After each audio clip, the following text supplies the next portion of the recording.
boys and girls. It's not the Yeti, it's Mrs. Haynes. How are you? Today I wanted to read a book to you, and it's called Spaghetti with the Yeti by Adam and Charlotte Gillian, illustrated by Lee Wildish. Spaghetti with the Yeti by Adam and Charlotte Gillian, illustrated by Lee Walsh.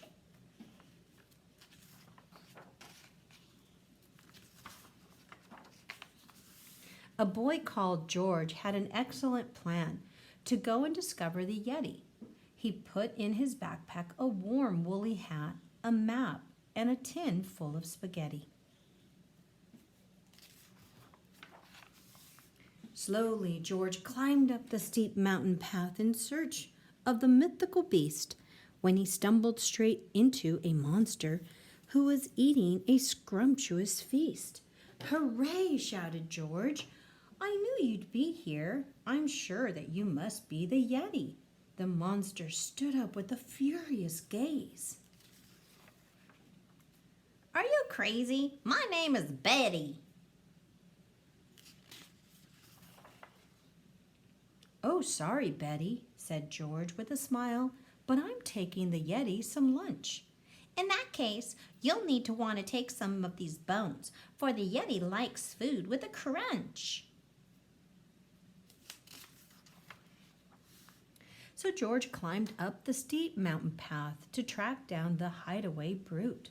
When he stumbled upon a big monster with a face like a battered old boot, "Yippee!" shouted George. "I've tracked you down now. I've been searching so long for the Yeti."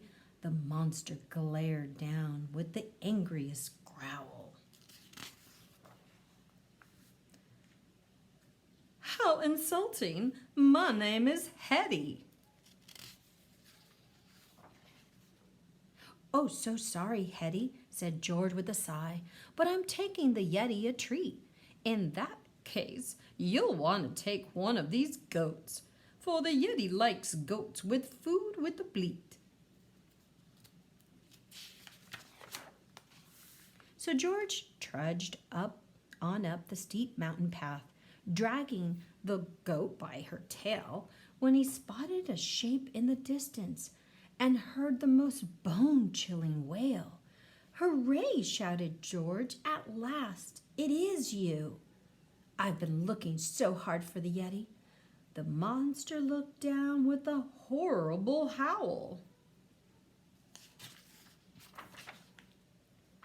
"Are you bonkers? My name is Nettie." "So sorry, Nettie," sighed George, feeling glum, "but I'm taking the Yeti a snack."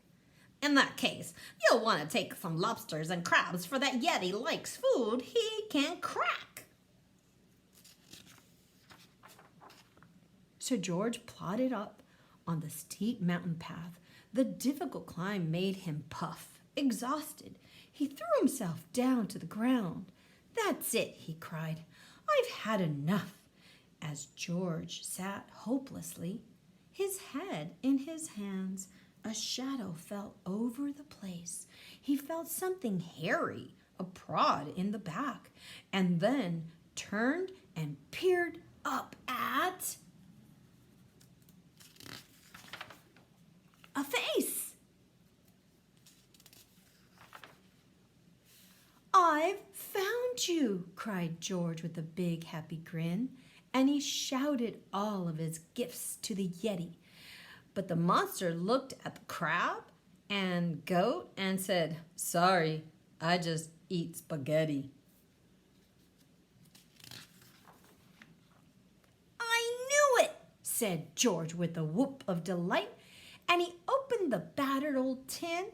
Then he tipped the spaghetti out into a bowl, and George and the Yeti tucked in. Slurp! The end. Hope you guys enjoyed Spaghetti with the Yeti.